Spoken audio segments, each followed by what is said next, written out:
अस्सलाम वालेकुम जी। वज़ीर इत्तलात हैं हमारे एक, जिनका नाम है जनाब अताउल्लाह तारड़ साहब, अल मारूफ अता तारड़। उन्होंने लाइन बोली, उन्होंने कहा जी जब किसी मुल्क में सबज पासपोर्ट के साथ आप जाते हैं तो इमिग्रेशन वाले को पासपोर्ट देते तो कहता है oh Pakistan, very good, very strong. अच्छा, इस पे बात करेंगे। फॉरेन पॉलिसी पे भी बात करेंगे। हमारी फॉरेन से जो पॉलिसी चल रही है, बेहतरीन पाकिस्तान ने काम दिखाया है कुछ, उसके ऊपर बात करेंगे। कुछ आप परेशान होंगे कि आपके साथ क्या हो रहा है इस मुल्क में, गर्मी आई है तो क्या हो रहा है, उस पर भी बात करेंगे। अलीमा खान साहिबा का ट्वीट और इमरान खान पर एक और केस, ये सारी चीज़ें आपको इस वीडियो में बताऊंगा। मैं हूं अदील राजा, आप देख रहे हैं मेरा यूट्यूब चैनल। जनाबे वाला, हवा बड़ी खुशगवार चल रही है। अपने अन्य और बेपनाह हुस्न के साथ मैं आपके सामने हाजिर हूँ, अहम तरीन चीज़ें आपको बताने के लिए, साथ साथ कुछ चीज़ें समझाने के लिए। आजकल खबरें देने का वैसे ही ज़माना कोई है नहीं, फुद्दू किस्म की खबरें आती हैं जिनको बढ़ा चढ़ा के पेश किया जाता है। मिसाल के तौर पर कल एक सर्वे आया परसों के जी, पंजाब की 62% अवाम ने जो है मरीम नवाज़ को बेहतरीन लीडर करार दे दिया। मैंने ट्वीट भी किया था कि अगर उस्मान बुज़दार आज तहरीक इंसाफ के साथ होता और इंडिपेंडेंट सर्वे होता तो बुज़दार 100 में से 100 नंबर लेता, लेकिन चलो मरीम नवाज़ को 62% मिल गई। हवा बड़ी तेज़ चल रही है, मेरी छतरी हिल रही है, ठीक है, छतरी डिग गई तो माइंड मत कीजिएगा। जनाबे वाला, वो मैंने वेबसाइट खोल के देखी उस सर्वे कंपनी की, तो वहाँ पर सिर्फ मरीम नवाज़ की तस्वीरें लगी हुई थी। वहाँ पर आपको पता है किसका एनालिसिस चल रहा था? वहाँ पर मुन्ने नाई का एनालिसिस चल रहा था जी, मैं झूठ नहीं बोल रहा। वहाँ पर मुन्ने नाई का एनालिसिस चल रहा था। वहाँ पर मंसूर अली खान के मरीम नवाज़ की तारीफों में एनालिसिस चल रहे थे। तो या तो मरीम नवाज़ ने एक सर्वे कंपनी बना ली अपनी ऑलरेडी, या फिर वो पहले से थी, हमें नहीं पता था, हम ही को फुदू थे। तो इस तरह से मुल्क चल रहा है। उसके ऊपर जनाब तारड़ साहब फरमाते हैं कि जब किसी मुल्क में सबज पासपोर्ट, सब्ज हिलाली पासपोर्ट के साथ जाते हैं तो फ़ख्र होता है। आजकल किसी जगह इमिग्रेशन वालों को सबज पासपोर्ट दे तो वो कहता है oh Pakistan, very good, very strong. Very good, very strong Pakistan का ये हाल है कि बिजली नहीं आंदी, ठीक है, बत्ती नहीं आंदी, चौई साहब, बत्ती नहीं आंदी। Very good, very good Pakistan का जो वो है हाल, वो ये है कि 331 बच्चे जिनकी उम्र 12 साल से कम थी, उनको HIV एड्स हो गया तौंसा शरीफ में, मरीम नवाज़ के तौंसा शरीफ में, क्योंकि डॉक्टर गधे का बच्चा, उनके पास सामान नहीं था, वो पुरानी वाइल जो रीयूज़ कर रहा था और नीडल को भी रीयूज़ कर रहा था। नर्सें जो डोज है वो आधा आधा या एक बोतल 3 बच्चों को लगाती थी कि हमारे पास ज़्यादा दवाई नहीं है, लेके कहाँ से आएंगे, तो इसलिए उन्होंने बच्चों को एड्स करा दी, 331 बच्चों को। BBC की रिपोर्ट है, मेरी नहीं है जनाबे वाला। बिजली पे बाद में आता हूँ, बल्कि शुरू में ही बिजली पे आ जाते जनाब। सबज पासपोर्ट की इज्जत बढ़ी है आजकल। वैसे सबज पासपोर्ट फॉरेन पॉलिसी आप गाड़ी में भी डाल सकते हैं, क्योंकि हमारी अच्छी बहुत है। इतनी ज़बरदस्त हमारी फॉरेन पॉलिसी है, लेकिन अगर आप किसी के घर में बेटे में चले जाए तो उसके घर में गैस नहीं होती। फॉरेन पॉलिसी होती है, उसके बाद गैस नहीं होती। आज हाल ये है कि रावलपिंडी इस्लामाबाद जैसे शहर में 7 से 8 घंटे की लोड शेडिंग की जा रही है। पाकिस्तान की हुकूमत के क्या तरजीहात है वो भी आपको बताऊंगा, लेकिन मैंने एक ज़माने में अरशद साहब ने एक पाकिस्तान की सबसे बड़ी खबर ब्रेक की थी, वो थी जनाब IPP कमीशन रिपोर्ट। सबसे पहले अरशद साहब ने ब्रेक की थी विद डॉक्यूमेंट्स, और मुझे याद है अभी तक जिस मुश्किल से मैंने वो इंतहाई टेक्निकल रिपोर्ट पढ़ी थी, पढ़ के समझी थी, समझने के बाद अरशद साहब से डिस्कस की थी, डिस्कस करने के बाद उसके ऊपर मैंने रिपोर्ट लिखी थी जो कि अरशद साहब ने बनाई थी बाद में। It was crazy, it was crazy. यहाँ पर मैं खराज तहसीन पेश करना चाहूँगा इमरान खान साहब को, जिन्होंने IPP कमीशन बताया, इस माफिया को बेनकाब किया, वरना हमें आज तक हकायक पता ही ना चलते। मैं आपको ब्रीफ एक ब्रेकडाउन देता हूँ, क्योंकि सबज पासपोर्ट जब आप करते तो कहते oh Pakistan, very good, very strong. Founding father of the crisis क्या है? बिजली का। बिजली, आपके घर में बिजली क्यों नहीं है? लोड शेडिंग पाकिस्तान में क्यों है? हुकूमत आपको बताती है हमारे पास 40,000 मेगावाट जनरेशन कैपेसिटी है, तो फिर बत्ती क्यों नहीं आंदी? ठीक है, अगे दा लफज में इग्नोर कर रहे हैं, मैंने वो लफज भी आते। चोई साहब सुनो जरा, 1994 में एक पॉलिसी बनाई गई। पॉलिसी क्या था? We are bringing private sector to end darkness. निजी सेक्टर की मदद से अंधेरों का खात्मा करेंगे। पावर में कौन था? जनाब बेनज़ीर भुट्टो साहिबा, the mummy dear of Bilawal Bhutto. Reality क्या थी इसकी, यहां पर टेक और पे कॉन्सेप्ट इंट्रोड्यूस करवाया गया कि भाईजान आसान अल्फाज में समझा तो आपने एक शादी हॉल बुक कर लिया। शादी हॉल वाले ने कहा भाईजान आपके पुत्र का वलीमा है, आपके सिर्फ 120 मेहमान हैं, लेकिन हम आपको 1000 का ही चार्ज करेंगे माजरत के साथ, वरना आप शादी नहीं करेंगे इस हॉल में। तो फिर आप खोते के बच्चों की तरह 1000 लोगों का खाने का पे करते हैं, लेकिन आते सिर्फ 150 हैं। 150 में से 10 जो होते हैं वो आपसे नाराज़ हो जाते हैं, फुफियाँ भी आपसे नाराज़ हो जाती हैं 2 अदद, और एक मामा भी आपका स्यापा डाल के बैठ जाता है, तो वो हो जाते हैं 145 बंदा। बाकी बंदे का खाना ज़ाया जाता है 855 लोगों का। खाना तो बनता ही नहीं, पैसे देने पड़ते हैं। ठीक है, अब लूट इसमें क्या मची, ये सारे के सारे प्लांट आप शॉर्ट साइटेडनेस देखिएगा हमारी हुकूमत की अकल देखें। ये सारे के सारे प्लांट थे जनाब फर्नेस ऑयल बेस्ड, दुनिया का सबसे महंगा डर्टी तरीका बिजली बनाने का, लेकिन हमने लगाए 1994 में लगाए गए इन पावर प्लांट्स का आज तक हम कैपेसिटी पेमेंट कर रहे हैं। आज तक हम इनको हराम खोरों को पैसे दे रहे हैं, इनको रिटायर नहीं कर रहे हैं। क्यों? क्योंकि पावरफुल लोगों के हैं, समझ गए आप, ये पावरफुल लोगों के, तो हम रिटायर नहीं कर पा रहे इनको। हालांकि दूसरे तमाम दुनिया के ममालिक इनको म्यूजियम में रख चुके होंगे कि 1994 में जब ऐसे ये वो थे। उसके बाद जनाबे वाला हमारे brave commando mister Parvez Musharraf साहब लेके आए 2002 की एक पॉलिसी। उस टाइम शौकत अजीज साहब जो कि एक फॉरेन नेशनल थे, जिनको पाकिस्तान लाया गया था, मुशर्रफ साहब को बड़े पसंद थे, फिर उनको वज़ीर आज़म बनाया गया, वो पावर में थे। उस टाइम स्लोगन क्या था कि जनाब यहाँ पर सनती इनकलाब बर्पा होने वाला है, हमें मजीद पावर की जरूरत है, हम फ्यूचर को देख रहे हैं, we are looking at the future because industrial revolution is knocking at our door.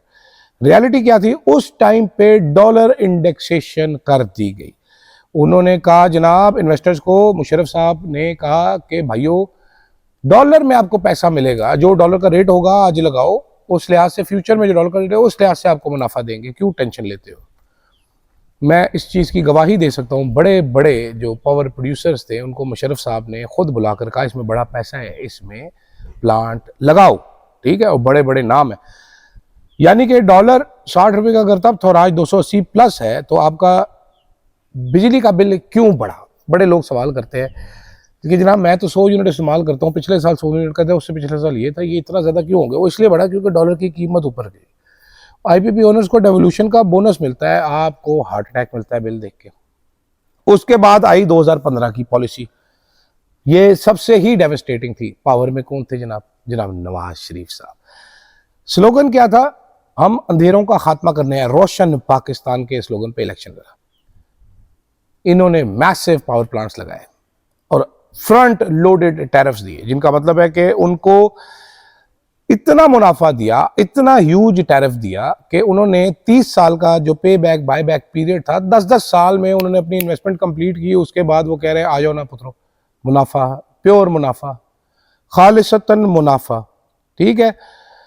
इसीलिए 2026 में अब आपके बिल आसमान पर पहुंच जाते हैं। अब इस लूट मार में ये 3 अदवार शामिल हैं। 3 सबसे बुरा काम किया गया जब ये कायदे आजम सोलर, साहिवाल कोल प्लांट और इस तरह के नंदीपुर, ये सारे स्कैंडल है। ये पावर प्लांट नहीं है, स्कैंडल है। इनके टैरिफ्स आप देखें, इतने बड़े बड़े टैरिफ्स हैं। उसके बाद यही ब्रेनलेस हुकूमत आके, ये दिमाग से माउफ हुकूमत आके आज सोलर यूजर्स पे टैक्स कर रही है कि सालो तुम सस्ती बिजली कैसे इस्तेमाल कर रहे हो, तुम्हारी माँ दी पैन दी सब कुछ दी।